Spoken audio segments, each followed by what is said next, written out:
अर्जुन ने युद्ध में युधिष्ठिर पर क्यों उठाया धनुष? हम आपको महाभारत युद्ध के दौरान का एक ऐसा प्रसंग सुना रहे हैं जब महाभारत युद्ध के दौरान अर्जुन को अपने ज्येष्ठ भ्राता युधिष्ठिर पर धनुष उठाने को विवश होना पड़ा। महाभारत युद्ध के दौरान ऐसी परिस्थिति आई थी जब अर्जुन को भाई के खिलाफ हथियार उठाना पड़ा। आइए जानते हैं कि आखिर अर्जुन ने ऐसा क्यों किया और इसका परिणाम क्या निकला। महाभारत काल की यह कथा वह समय याद दिलाती है जब कुरुक्षेत्र युद्ध चल रहा था। यह युद्ध का 17वां दिन था और युधिष्ठिर तथा कर्ण के बीच युद्ध चल रहा था। सभी को इस युद्ध से बेहद आशा थी कि तभी शस्त्र विद्या में निपुण रहे कर्ण ने युधिष्ठिर पर एक जोरदार वार किया। एक के बाद एक करके कर्ण के सभी वार युधिष्ठिर पर भारी पड़ते गए और वह बुरी तरह से घायल हो गए। अब कर्ण के पास एक मौका था कि वह युधिष्ठिर को मारकर पांडवों की नींव हिलाकर रख दे, लेकिन उसने यह मौका हाथ से जाने दिया। आखिर क्यों? कर्ण ने युधिष्ठिर पर सिर्फ इसलिए वार नहीं किया क्योंकि उसने पांडवों की माता कुंती को यह वचन दिया था कि चाहे कुछ भी हो जाए वह उनके किसी भी पुत्र को जान से नहीं मारेगा।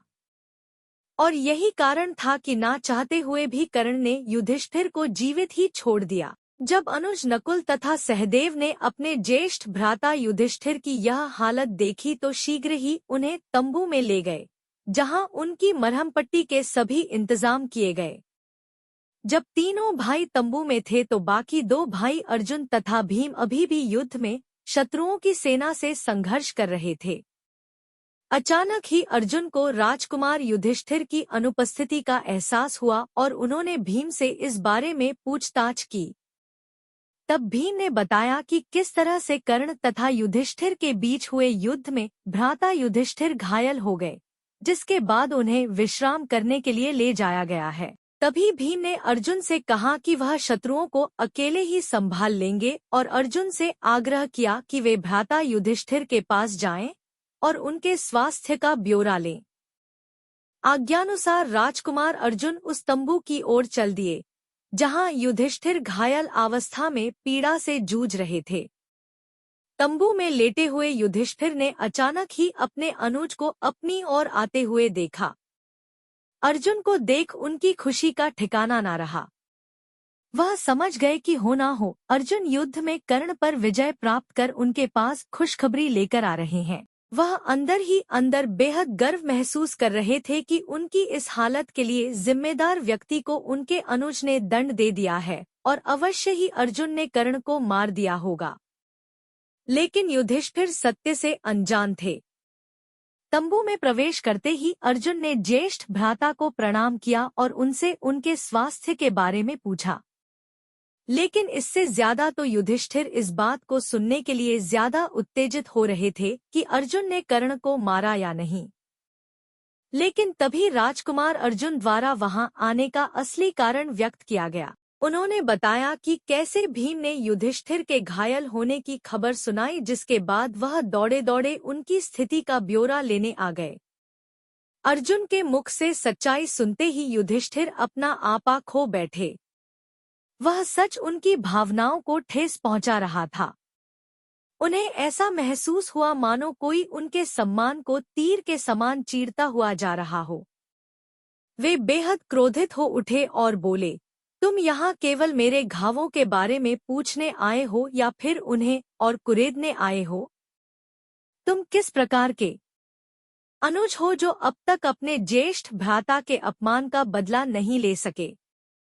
युधिष्ठिर के इन कटु वचनों को सुनकर अर्जुन बेहद शर्मिंदा महसूस कर रहे थे, लेकिन युधिष्ठिर का क्रोध शांत नहीं हो रहा था। वे आगे बोले, यदि तुम मेरे लिए इतना भी करने में असमर्थ हो तो तुम्हारे इस गांडीव अस्त्र का कोई लाभ नहीं है। उतार कर फेंक दो इसे। अपने प्रिय गांडीव अस्त्र की निंदा सुनते ही अर्जुन के मुख पर निराशा वाले भाव पल में ही क्रोध में बदल गए। वह संसार में किसी से भी किसी भी प्रकार की निंदा सुन सकते थे, लेकिन उनके गांडीव के बारे में कोई एक भी अपशब्द बोले, यह उन्हें बर्दाश्त नहीं था। दरअसल यह अर्जुन द्वारा लिए गए एक वचन का हिस्सा था, जिसके अनुसार कोई भी अपना या पराया व्यक्ति यदि उनके पवित्र एवं प्रिय गांडीव अस्त्र के बारे में बुरे वचन बोलेगा तो वह उसका सिर कलम कर देंगे। यही कारण था कि युधिष्ठिर द्वारा गांडीव की निंदा करते ही अर्जुन ने अगले ही पल अपना गांडीव उठाया और क्रोध भरी आंखों से युधिष्ठिर को मारने के लिए आगे बढ़े। तभी श्री कृष्ण वहां पहुंचे और अर्जुन के इस व्यवहार को देखते ही उन्हें रुकने की आज्ञा दी।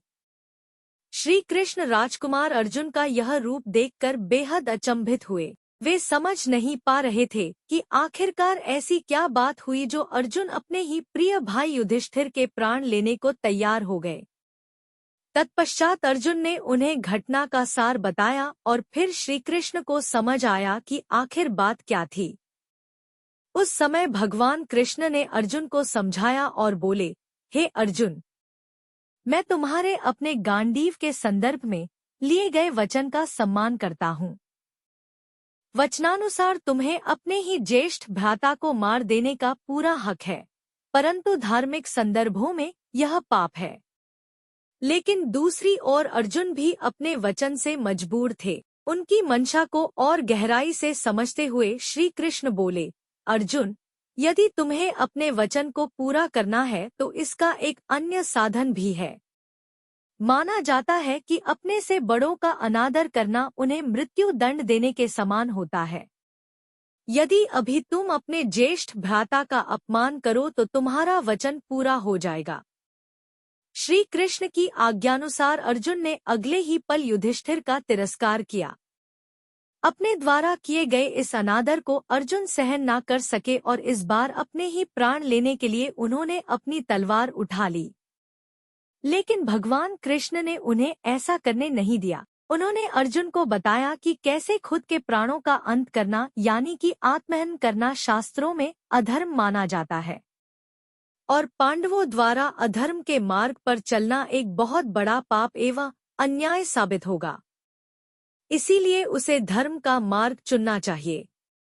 इसके साथ ही श्री कृष्ण ने कहा कि आत्म प्रशंसा आत्मघात के समकक्ष है। इसलिए तुम दूसरों के सम्मुख अपनी वीरता की खुलकर तारीफ करो, जिससे तुम्हारा वचन पूरा हो जाएगा। श्री कृष्ण के इन वचनों को सुन धीरे धीरे राजकुमार अर्जुन का क्रोध शांत हुआ और उन्होंने खुद के सिर पर रखी उस तलवार को नीचे उतारकर फेंक दिया। इस प्रकार भगवान कृष्ण के निर्देशों से राजकुमार अर्जुन का वचन पूरा हुआ और साथ ही वह किसी भी प्रकार का अधर्म करने से बच गए।